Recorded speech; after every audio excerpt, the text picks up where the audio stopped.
Bernard Pasquito, auteur de la biographie Alain Delon, Une vie aux aguets, a accordé une interview au Midi Libre dans laquelle il évoque sa rencontre avec Harry Boulogne. L'auteur se souvient d'un homme désintégré physiquement, et abandonné de presque tous. Un drame. Il n'y a pas d'autre mot pour décrire l'affaire qui touche actuellement le clan Delon. Pour rappel, samedi 20 mai, Le Parisien a annoncé la mort d'Harry Boulogne, le fils illégitime d'Alain Delon. Le corps sans vie, dans un état de décomposition avancée, a été retrouvé dans la nuit du 19 au 20 mai par la compagne d'Harry Boulogne, Yasmina S. Le fils de la chanteuse Nico souffrait de graves problèmes de santé depuis des années, était hémiplégique et avait été récemment hospitalisé à l'hôpital européen Georges Pompidou à la suite d'une violente chute. Placée en garde à vue par les enquêteurs du 15e arrondissement de Paris, Yasmina S.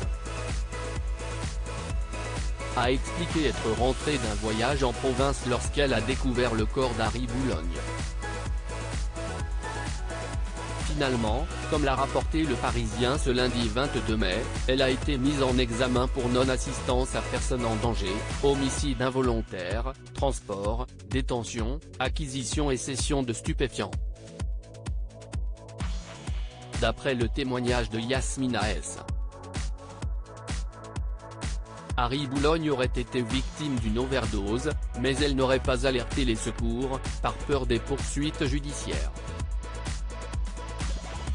Bernard Pasquito a rencontré Harry Boulogne en juin 2022. Une affaire sordide, que l'écrivain Bernard Pasquito, auteur de la biographie Alain Delon, Une vie aux aguets, a évoquée auprès du Midi Libre.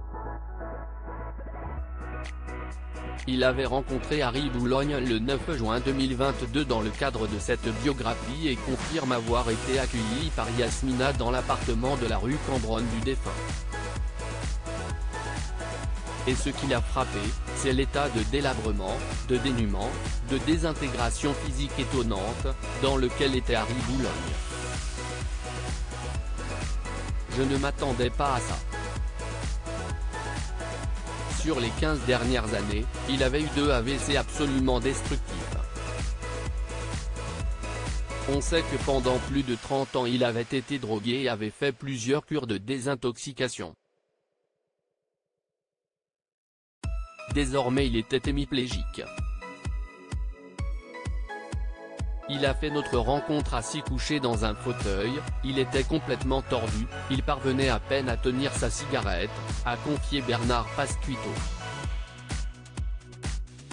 Il laisse également entendre que quasiment personne ne s'occupait d'Harry Boulogne. Je me demandais comment des gens pouvaient vivre comme ça sans que personne ne s'occupe d'eux, ni du point de vue de la famille d'Harry Boulogne, il avait 2 enfants, ni par les services sociaux. En sortant de cette rencontre, j'étais écrasé par ce que j'avais vu. Ça pose des questions sur les personnes qui ont nié l'existence d'Harry, a souligné Bernard Pasquito. Pour l'instant, seul Anthony Delon a réagi publiquement à la mort d'Harry Boulogne.